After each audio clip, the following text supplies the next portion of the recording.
May kape kayo ngayon? May kape? Isang ano.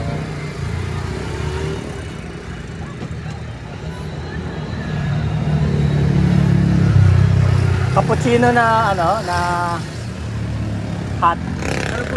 Yung otso. Sugar po. Oo, konti lang.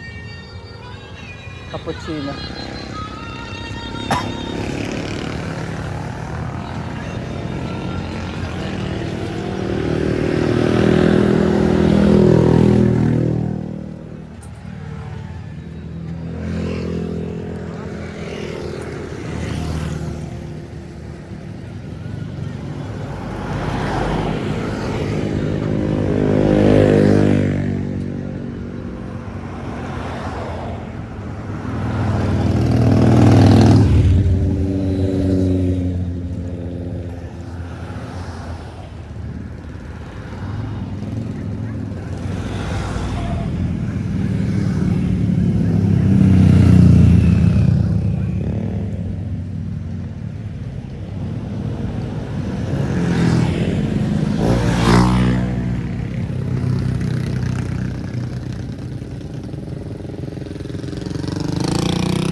Ito yung ano, view rito.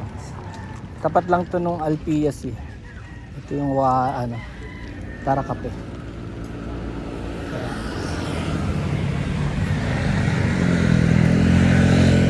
Yung mga areas na ano, di ba?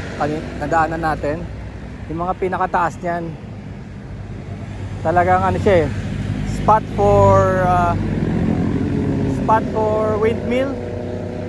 Yung mga windmill na tinatayo, kaya lang protected area yan eh. Ngayon hindi na siya protected area kasi nakapasok na sila dyan.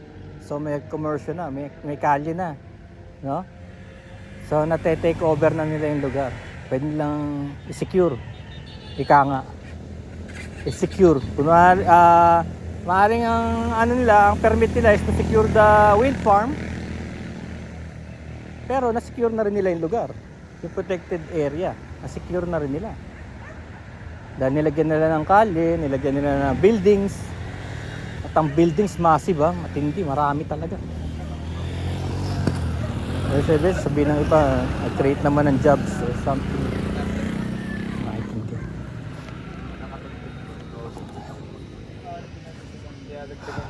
Ano lang yan eh. Motor natin small bike pero Gamit na din.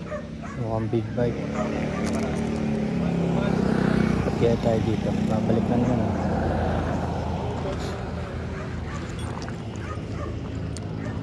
Yan ginamit ko. Ay, dyan na pa. Pinagkamilan lang. Ayan, bago na lang is na ngayon. Wala ako. Nakatimpla na to, no? Timplado na.